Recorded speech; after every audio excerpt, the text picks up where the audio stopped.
आज आप लोग को हमारे सीनियर टेक्नीशियन आमिर हैं, इनसे मिलवाना चाहते हैं। ये हम लोग को बताएंगे इन्वर्टर और नॉन इन्वर्टर के बारे में। ठीक, इन्वर्टर और नॉन इन्वर्टर के बारे में जो भी डिफरेंस है आज इनसे हम लोग क्लियर करेंगे। चलिए बताइए सर। सबसे पहले हमारे यूट्यूबर भाई को नमस्कार। मैं एक आप जो सवाल रखे उसका मैं जवाब जरूर दूँगा।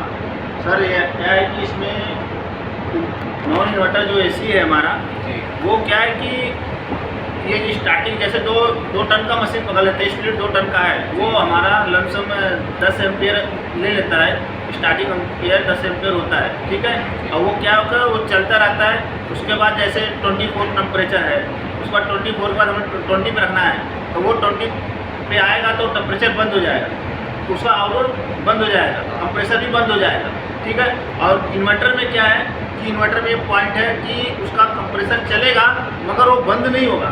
एसी चलेगी, क्या होगा, उसका एम्पेयर डाउन कर देगा। जैसे हमारा 10 एम्पेयर मशीन चल रही है इन्वर्टर में, तो वो 8 लाएगी, 7 लाएगी, 6 लाएगा, वो अपना वहाँ पे रोक लेगा। जैसे उसका टेम्परेचर आएगा फिर वो 7, 8, 9 जितना उसका टेम्परेचर है फिर उतने चला जाएगा। अच्छा, जैसे कि आजकल हम लोग देख रहे हैं कि ज़्यादा जो पब्लिक है वो इन्वर्टर एसी को ज़्यादा मतलब महत्वपूर्ण दे रहा है, ज़्यादा इन्वर्टर एसी ले रहा है, तो उसके पीछे क्या कारण है? कारण ये है उसके पीछे कि हमारा जो लाइट का बिल है ना वो ज़्यादा नहीं आता इन्वर्टर में, बहुत कम आता है। हमारा लमसम ये सोच लीजिए कि हमारा जैसे मशीन 10 एम्पेयर लेता है, ठीक है। 10 एम्पेयर हमारा इन्वर्टर में 10 एम्पेयर लेगा तो वो वैल्यू को डाउन कर देगा, ठीक है। और वो बंद नहीं होगा, कंप्रेसर उसका बंद नहीं होता है, ठीक है। कंप्रेसर बंद नहीं होगा तो वो सिर्फ 3 एम्पेयर 4 एम्पेयर का डिफरेंस होता है उसमें, ठीक है। 7 तक लाएगा डाउन करके, फिर वो 7 पर 10 तक फिर चला जाएगा उसका। इसलिए उसका लाइट का हमारा जेब में जो पैसा बचता है, लाइट का पैसा बचता है, वो बच जाता है। मतलब इन्वर्टर एसी से हमारा लाइट बिल कम आता है। जरूर से। और वो नॉन इन्वर्टर एसी में ऐसा क्या है जो उसका लाइट बिल ज़्यादा आता है? नॉन इन्वर्टर में यह है कि हमारा स्टार्टिंग जो है उसका 10 एम्पेयर स्टार्टिंग है।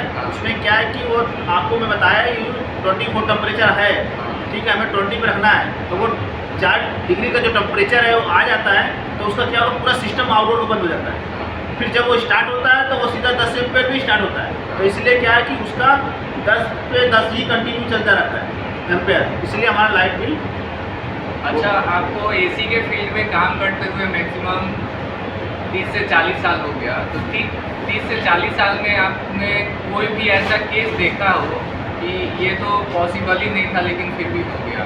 कोई भी मशीन अगर आपके पास आया हो, आपने मशीन का कंडीशन देखा हो कि हाँ ये मशीन तो अब चलने लायक नहीं है, लेकिन फिर भी आपने उसको अपने बलबूते पे बना दिया और वो कुछ दिन लाइफ टाइम तक मतलब 3, 4, 5 साल तक चला, तो ऐसा कभी आपके साथ हुआ है? हाँ, बहुत हुआ है, ऐसा नहीं है।